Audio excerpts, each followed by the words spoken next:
I'm Lieutenant Cody Fulweiler, CODY-FULWILER, with Las Vegas Metropolitan Police Department Traffic Bureau. This evening at approximately 6:48 p.m., there was reports of a collision involving a vehicle and a pedestrian in the area of Charleston and 30th Street that you see behind me. Involved in that collision is one vehicle that ended up remaining on scene and parking just down the street. And then the pedestrian involved in this collision is a juvenile. The driver did not show any signs of impairment, and the juvenile was transported to an area hospital.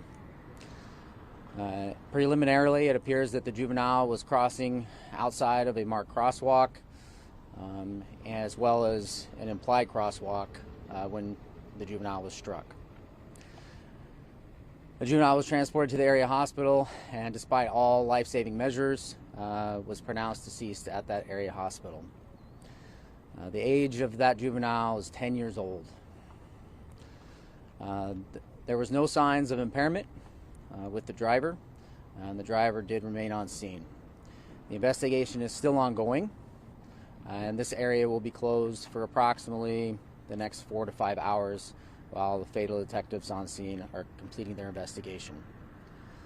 This is a reminder for not only those that drive on our roadways to pay attention, to slow down, especially during those hours where it is dark out, but also for us as pedestrians out on the roadways to pay attention, to cross where we need to, where we can, and also as parents, including as a parent myself, please watch out for your kiddos. Have those conversations with your kids about where to cross, when to cross, and how to watch out for vehicles.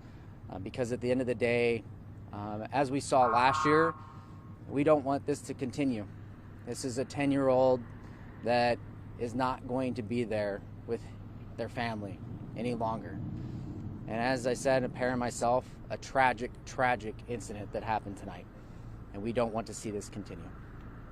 Any questions? Lieutenant, about that juvenile, again, a boy, correct? That is correct, a 10-year-old boy.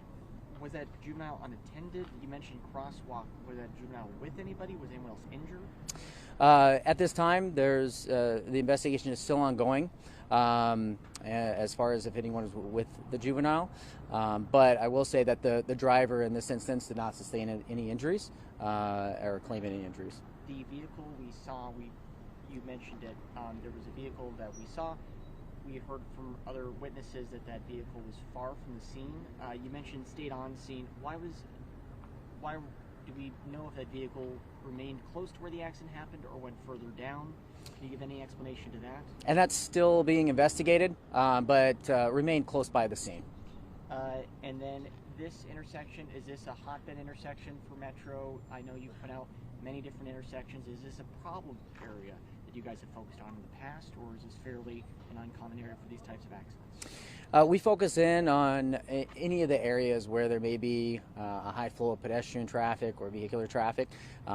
Charleston is one of those, and we continue to do those efforts and will continue to do those efforts. But we'll look closer at all those intersections as we look at this collision and the others that have occurred this year so far. You mentioned impairment was not a factor. I'm just going to make sure speed, was that considered a factor at all? Still under investigation. Anything else? Thank you, folks. Appreciate you.